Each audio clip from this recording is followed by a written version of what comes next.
आज हम कक्षा 4 की पहली कविता जो है, कविता का नाम है हम नन्हे नन्हे बच्चे का अध्ययन करेंगे। तो चलते हैं हम लोग पढ़ने के लिए। कविता की क्या है, कविता में दिया हुआ हम टाइटल से हम लोगों को पता चलता है हम नन्हे नन्हे बच्चे, छोटे छोटे जो बच्चे हैं वो देश के लिए कुछ करना चाहते हैं। और वो क्या करना चाहते हैं नन्हे नन्हे बच्चे, इस बारे में हम लोगों को इस कविता में पढ़ना है। सोहनलाल द्विवेदी द्वारा लिखी हुई ये कविता है, तो हम लोग पढ़ेंगे। उसके पहले जो आपका पेज नंबर 7 है उसके ऊपर झंडे का चित्र दिया हुआ है। बच्चों ये तिरंगा है, इस तिरंगे को आपको केसरिया, सफ़ेद और हरे रंग से इसको कलर करना है। और इसके बारे में एक छोटी सी कविता आपको इंटरनेट से ढूंढना है, या फिर आपको जो आती होगी तिरंगे के ऊपर वो कविता की कुछ लाइनें जो है आपको लिखना है। तो इस तरह से आपको, और इसके अलावा अगर आप देश के लिए कुछ करना चाहते हो, अगर आपको देश के लिए कुछ करना है तो इसकी शुरुआत जो है हमें हमारे घर से ही करना होती है। तो अपने घर को अच्छा बनाने के लिए, घर का माहौल अच्छा बनाने के लिए आप कौन कौन से काम करेंगे, इसके बारे में भी आप लोगों को कुछ पंक्तियाँ इस किताब में जो पेज दिया हुआ है, पेज नंबर 7, उसके ऊपर लिखना है। तो हम लोग ये कविता पढ़ते हैं। कविता क्या है? प्रस्तुत कविता कवि सोहनलाल द्विवेदी द्वारा रचित है। इसमें कवि ने देश के प्रति नन्हे बच्चों की देश प्रेम की भावना का सुंदर वर्णन इसमें किया है कि कुछ बच्चे छोटे छोटे से नन्हे नन्हे से, पर इनको अपनी मातृभूमि से इतना प्रेम है, तो उस मातृभूमि के लिए वो क्या करना चाहते हैं, इसका सुंदर सा वर्णन इस कविता में कवि करते हुए नजर आता है।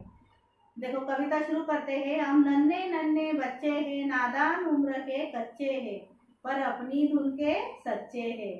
जननी की जय जय गाएंगे, भारत की ध्वजा उड़ाएंगे। बच्चे जो है छोटे छोटे नन्हे नन्हे हैं, मासूम से बच्चे हैं, और उम्र भी उनकी कुछ ज्यादा नहीं है, बच्चे हैं उम्र से भी, नादान उम्र के कच्चे हैं, पर उनमें जोश इतना है, अपनी धुन के वो पक्के, उन्होंने जो ठान लिया है उनको वो करने के लिए बिल्कुल तैयार है, दृढ़ प्रतिज्ञा ली है उन्होंने कि हम जो सोच रहे हैं, हमने जो सोचा है उसे हम करेंगे, और उसके लिए वो चल पड़े हैं।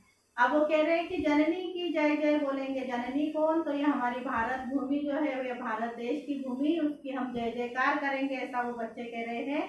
और हमारे भारत की ध्वजा जो है उड़ाएंगे, उड़ाएंगे यानी ऐसे ऊंचे स्थान पर उसको हम स्थापित करेंगे जहाँ से देखकर सभी जो लोगों का सिर जो है वो गर्व से ऊंचा हो जाएंगे। हमारे भारत देश की ध्वजा का मान हम रखेंगे, शान हम रखेंगे। इस तरह से ये बच्चे कह रहे हैं। अपना पथ कभी ना छोड़ेंगे, जिस रास्ते पे चले हैं हम, अच्छाई के रास्ते पे चले हुए हैं, हमारे भारत देश के आजाद देश की रक्षा के लिए, जननी की रक्षा के लिए हम चल पड़े हैं। तो ये पथ, ये रास्ता हम कभी नहीं छोड़ेंगे, अपना प्रण कभी ना तोड़ेंगे। हमने जो प्रण लिया है, हमने जो शपथ ली है एक भारत भूमि की रक्षा की, उसको हम कभी नहीं तोड़ेंगे। हमारे अंदर हिम्मत है, साहस है, और हिम्मत से हम नाता जोड़ेंगे। और हिम्मत से क्या क्या काम करने वाले बच्चे हैं, तो हिम्मत से हिमगिरी पर चढ़ जाएंगे। इतनी हिम्मत है हमारे अंदर, हमारे बाहों में इतनी ताकत है, हमारे पैरों में इतनी ताकत है कि हम हिमगिरी, हिमालय पर्वत पर चढ़ जाएंगे, भारत की ध्वजा लहराएंगे, उड़ाएंगे, यानी वो हिमगिरी पर्वत पर, हिमालय पर जाकर हमारे भारत देश की ध्वजा को हम लहराएंगे। ऐसा ये बच्चे कह रहे हैं।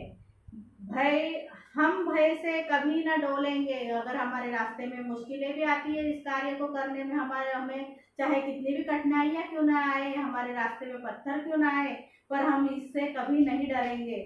हमको कोई डराने का प्रयास भी करे तो हम उसको मुंह तोड़ जवाब देंगे, अपनी ताकत को तोलेंगे, उनको भी हम अपनी ताकत बताएंगे।